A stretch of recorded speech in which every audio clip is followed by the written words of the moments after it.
Welcome back to the Learning Studio. This is the Biological Sciences series, and in today's lecture, we step into one of the most fascinating frontiers in biology and medicine: stem cells and regenerative medicine.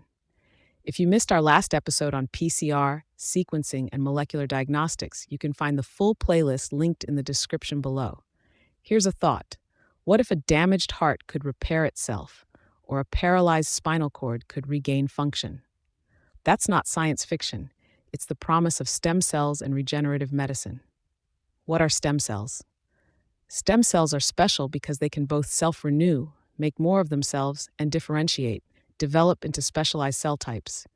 There are three main kinds: embryonic stem cells, ESCs, pluripotent, meaning they can become almost any cell in the body; adult stem cells, found in tissues like bone marrow or skin, usually multipotent, limited in what they can become; induced pluripotent stem cells, iPSCs, adult cells reprogrammed back into a pluripotent state. Together, these stem cells are like nature's repair kit. Regenerative medicine, healing by design. Regenerative medicine uses stem cells in bioengineering to repair, replace, or regenerate damaged tissues and organs. Examples include bone marrow transplants, the oldest and most widely used stem cell therapy, treating leukemia and other blood disorders; skin regeneration, stem cell-based grafts help burn victims recover; heart repair, researchers are testing stem cell injections to replace damaged cardiac muscle after heart attacks; spinal cord injury, clinical trials explore whether stem cells can restore lost nerve connections. Dolly the sheep, 1996, the first cloned mammal proved that even adult cells can be reprogrammed.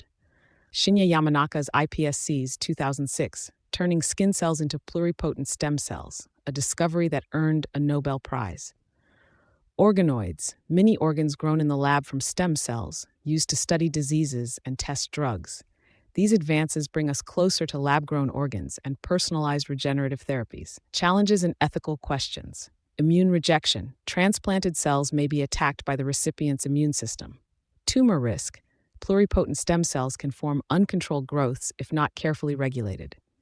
Ethics, especially around embryonic stem cells, which raises debates about when life begins. Balancing promise with responsibility is key to the future of this field. Past, present, and future relevance. Past, bone marrow transplants prove stem cells could cure disease. Present, iPSCs and organoids are transforming biomedical research. Future, regenerative medicine may one day repair entire organs, reverse aging, and make organ transplants obsolete. Why this matters in biological sciences. Studying stem cells bridges cell biology, genetics, and medicine. For students, teachers, and curious learners, this field shows how biology moves from theory to healing human lives.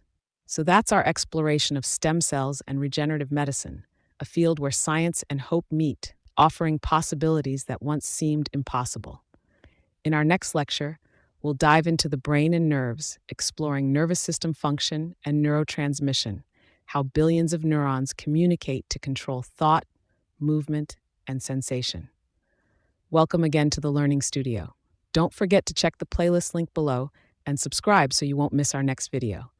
Because once you understand stem cells, you see that biology doesn't just explain life, it has the power to rebuild it.